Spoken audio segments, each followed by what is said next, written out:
Welcome back to Black Cuan my friend. Pada update kali ini kita akan berbicara mengenai ada 400 project baru di Cardano hanya dalam waktu 1 bulan. Dan juga nanti itu akan ada update berita kripto terbaru mengenai Bitcoin, Terra Luna, dan terakhir ada AAV.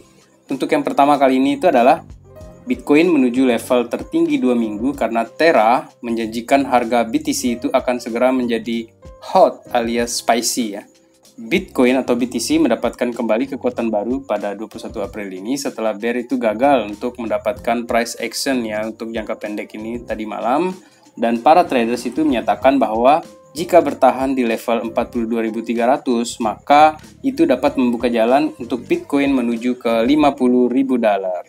Data dari Cointelegraph, Market Pro, dan TradingView ini menunjukkan BTC per USD ini mencapai tertinggi lokal barunya itu di 42.455 pada Bitstamp hari Kamis ini. Dengan pembukaan Wall Street yang juga masih akan datang ya, momentum kenaikan itu berarti bahwa pair ini itu sedang berada di level tertinggi sejak 10 April. Kemudian lonceng pembukaan hari Rabu itu tetap disertai oleh tekanan harga bearish, dan dengan demikian para traders itu tetap juga berhati-hati terhadap apa yang akan terjadi selanjutnya. Jika pasar ingin melihat kelanjutan dari kenaikan ini, maka Bitcoin itu harus mempertahankan level di sekitar 42.300 untuk Bitcoin ya. Dan kontributor Cointelegraph Michael van de Poppe itu mengatakan kepada pengikutnya di Twitter ya, ini juga merupakan breaker harian. Jika rusak, saya berasumsi ya retest support baru di level 46k boleh jadi akan terjadi demikian, tetapi juga besar kemungkinan ya teman-teman itu Bitcoin 50k lebih atau 50.000 ke atas ya. Banyak yang menghalangi ya atau rintangan untuk menuju ke $50.000 itu, dan seperti dilaporkan oleh Cointelegraph di sini, selain berbagai rata-rata pergerakan jangka panjang, pembukaan tahunan bersama dengan kebiasaan menjual itu para whales ya, paus itu suka jual. Semuanya itu membuat bulls itu memang keluar dari kisaran perdagangan itu pada tahun 2022 ini, dan sejauh ini memang masih sangat bagus juga untuk Bitcoin. Van de Poppe beralasan ya dalam update terbarunya ini mencatat bahwa indeks mata uang dolar Amerika Serikat atau DXY ya, itu terus menelusuri kembali apa yang secara tradisional merupakan keuntungan bagi pasar kripto. Jadi saya tidak berpikir pergerakan ke level atas ini telah selesai karena DXY atau indeks dolar itu menunjukkan pelemahan. Jadi dolar ini memang sedang dalam keadaan kelelahan sekarang ini, dan ini bagus untuk aset kripto yang kemungkinan besar itu akan segera bergerak ke atas. Hal menarik juga datang dari Terra ya, dan prospek harga BTC yang lebih kuat itu akan datang. Kemungkinan itu akibat dukungan dari protokol blockchain-nya Terra, yang sekarang ini terkenal sebagai salah satu paus Bitcoin terbesar itu setelah membeli hampir 45.000 BTC pada tahun 2022 ini. Dalam sebuah tweet pada hari itu juga, akun resmi perusahaan Terra ini juga mengatakan bahwa Bitcoin itu akan menjadi spicy atau akan menjadi pedas ya, dan ini mengisyaratkan bahwa kemungkinan fase sideways itu akan segera berhenti dan Bitcoin kemungkinan besar itu segera akan naik ke level atas. Dan terlepas ini juga dari adanya pidato The Fed nanti ini ya, tampaknya Bitcoin itu jika tetap bertahan di atas $42.300 maka akan bagus untuk pergerakan selanjutnya Bitcoin. Dan tetap juga ya tanpa mengurangi kegembiraan para bulls, waspada dan jangan membuat keputusan panik, dan itu adalah kuncinya. Karena semua analisa teknikal maupun fundamental, semuanya itu bisa saja dibuat mental ya dengan kondisi yang sekarang ini. Yang masih berseliweran itu berita buruk, perang, regulasi, suku bunga The Fed, dan FUD lainnya yang kemungkinan besar itu dilemparkan oleh media ke pasar itu pada hari-hari selanjutnya. Dan itu bisa mempengaruhi suasana hati para traders. Pertanyaan saya sekarang di sini itu adalah, apakah teman-teman yang berinvestasi di kripto ini akan panik atau rileks dengan apa saja yang nanti akan datang ke pasar kripto, baik itu hijau ataupun merah nantinya? Silakan ya ditulis di kolom komentar. Terima kasih. Selanjutnya, aman terkendali. Aset kripto raksasa masih hijau pagi ini. Bitcoin dan kripto utama lainnya itu cenderung mendatar pada hari ini ya, di tengah koreksinya beberapa saham teknologi Amerika Serikat setelah perusahaan layanan streaming yakni Netflix itu ya melaporkan kehilangan 200.000 pelanggan pada kuartal 1 2022. Saham Netflix ini pun ambruk hingga 35%. Saham layanan streaming lainnya juga turut berimbas dari ambruknya saham Netflix seperti Disney, Roku, Warner Bros, Discovery, dan Paramount. Sementara itu, beberapa kripto alternatif ya atau altcoin itu kembali ungguli Bitcoin pada hari ini seperti Terra dan Polkadot. Terra itu melesat 1,09% dan Polkadot melonjak 3,14%.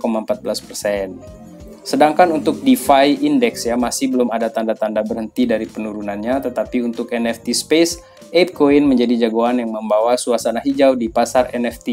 Dan masih terkait NFT, perusahaan pertukaran kripto Coinbase itu resmi meluncurkan marketplace NFT versi beta pada hari Rabu kemarin, di mana peluncuran ini telah lama ditunggu-tunggu oleh penggunanya. Dan untuk yang hold AAV ini sekarang teman-teman, token DeFi AAV mengincar 40% rally di bulan Mei, tetapi resiko bull trap masih ada. Di chart 1 hari di sini itu tampak ya bahwa ini sudah membentuk rising wedge pattern ya, yang menurut para analis itu dianggap sebagai bearish signal.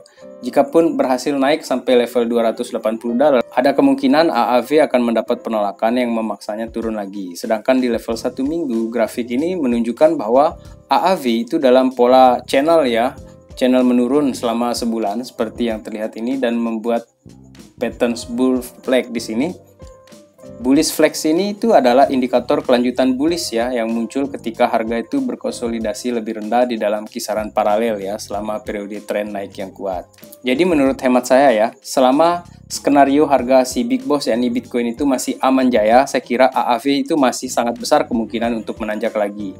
Belum lagi jika di dalam hari-hari ke depan itu ada berita yang bagus yang kaitannya dengan fundamental analisisnya untuk si AAV ini. Altcoin selanjutnya di sini itu adalah Terra Luna ya teman-teman. Terra Luna berjalan dengan baik minggu ini, tetapi apakah Luna akan berlanjut? DeFi chain Terra berjalan dengan baik dalam 2 hari terakhir ini, dengan stablecoin USD itu membalik BUSD atau Binance USD untuk mendapatkan posisi stablecoin terbesar ketiga. Hal ini juga merupakan pencapaian bersejarah ya, untuk USD menjadi stablecoin terdesentralisasi pertama yang mencapai 3 besar. Dan selama berbulan-bulan, pertumbuhan Terra ini juga membantu USD mencapai posisi nomor 3. Dengan demikian, USD juga mengubah kondisi Luna, token asli dari Terra ini yang berkinerja buruk minggu ini itu menjadi berkinerja terbaik minggu ini, naik sebesar 23%. Luna memperoleh kembali sebagian besar ya dari kerugiannya itu di 35,43% yang tampak pada bulan ini, tetapi ini masih jauh ya 25% dari ATH yang barunya. Namun jika momentum ini terus berlanjut tidak akan terlalu sulit ya, karena indikator harga itu sudah mendukung narasi bullish saat ini. Di MACD-nya ini menunjukkan peluang crossover bullish itu dalam 24 jam ke depan, dan RSI itu melompat kembali ke zona bullish dalam 48 jam. Terra ini tidak hanya baik dalam hal investasi, tetapi kinerjanya di ruang DeFi itu juga tidak kalah signifikan. Untuk yang hold Terra, seperti saya juga hold ya, mungkin ini berita baik dan juga terkandung di dalamnya juga untuk waspada terhadap kepanikan jika suatu saat itu terjadi penurunan pada harga Terra Luna. Jadi relax sajalah. Di NFT space itu ada berita dari Snoop Dogg ya. Project terbaru Snoop Dogg membuat dominasi Ethereum itu diragukan. Ini wajar saja ya, karena ternyata Snoop Dogg sekarang ini telah bekerja sama dengan Cardano dalam hal NFT. Serta tidak menutup kemungkinan juga untuk Snoop Dogg ini kemungkinan akan menggait Solana itu dalam project terbarunya.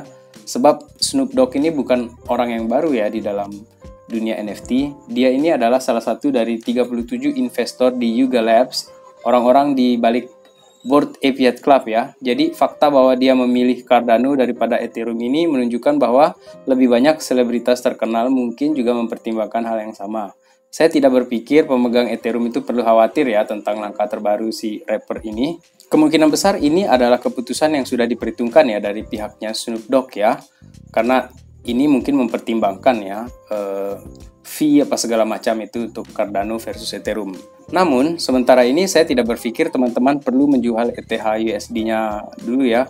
Karena ini merupakan indikasi bahwa orang-orang yang terlibat dalam ruang NFT dan Metaverse ini sedang melihat secara serius ya alternatif seperti Cardano dan Solana yang lebih cepat dan lebih murah daripada Ethereum. Ini adalah tonggak yang luar biasa atau peristiwa bersejarah luar biasa ya, karena Snoop Dogg itu merupakan selebriti pertama yang melompat dari Ethereum itu ke Cardano. Dan kemungkinan ini akan menyebabkan banyak hype ini nantinya. Dan NFT ini adalah tentang merek dan identitas, dan Snoop Dogg jelas bersenang-senang menemukan identitas lainnya di luar hip hop, dan dia juga pernah merilis video musik ya beberapa minggu yang lalu yang keseluruhan itu dibuat dalam metaverse sandbox ya. Ini menurut Marcus Sotiru, seorang analis dari Global Block. Ini dia menyatakan kepada Market Insiders. Tetapi pada akhirnya teman-teman, Ethereum masih memiliki kekuatan terbesar pada perdagangan NFT. Menurut DeFi lama, blockchain ini menyumbang 97% dari semua volume perdagangan NFT atau sekitar 19,85 miliar dollars itu, dan jauh sekali ya jika dibandingkan dengan Cardano yang hanya 29,4 juta untuk Cardano ini. Jadi masih awal yang fresh ya untuk Cardano di sini. Tetapi untuk jangka panjang saya kira Cardano bisa terus berkembang, malah kemungkinannya lebih baik dari yang lainnya, kalaupun tidak bisa mengalahkan Ethereum. Dan terakhir untuk update kali ini itu adalah 400 project baru dalam sebulan di Cardano. Ada banjir wallet di ADA.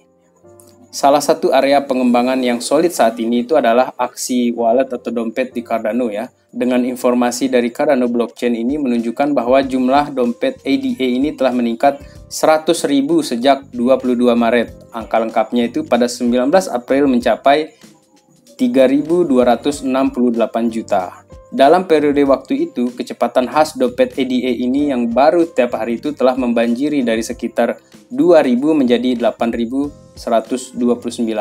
Dan jika di zoom out, pertukaran yang lebih besar dari 100.000 dolar itu telah berkembang 50 kali lipat sejak awal 2022 ini. Dan ini merekomendasikan bahwa minat institusional yang kuat itu mungkin sudah ada di dalam ekosistemnya Cardano.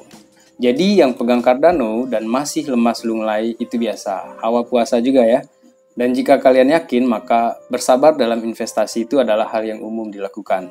Tetapi jikapun kalian ada melirik potensi besar di koin yang lain, maka itu juga hal yang sewajarnya teman-teman. Karena di dalam investasi itu ya kita harus yakin dengan pilihan kita sendiri, dan terutama kita sudah melakukan riset ya untuk koin apa yang akan kita investasikan dalam jangka panjang. Baik teman-teman, sekian video kali ini. Ini bukan financial advice, tetapi terima kasih telah menonton. Salam Black Cuan. Peace my friend.